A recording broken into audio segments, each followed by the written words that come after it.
আসসালামু আলাইকুম।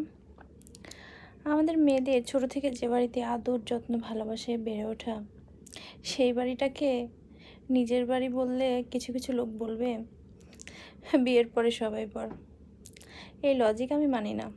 আপনারা কে মানেন না মানেন সেটাও জানি না, এটা আমার নিজের অপিনিয়ন। যেখানে আব্বু আমার, আম্মু আমার, তাদের আদর ভালোবাসা সব আমার, সেখানে থার্ড পারসন ডাজন্ট ম্যাটার।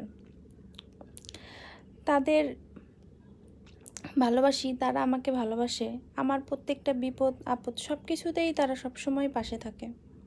তো আমিও তাদের পাশে থাকব। বাবা মা কখনো পর হয় না,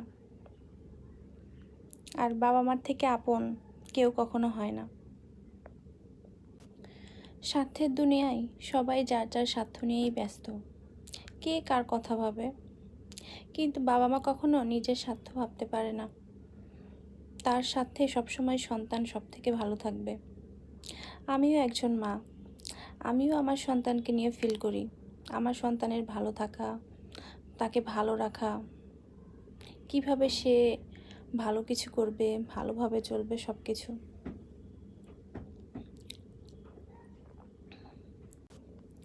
আমার কথাগুলো অনেকের কাছে খারাপ লাগতে পারে, তবে আমি স্পষ্টবাদী, স্পষ্ট কথা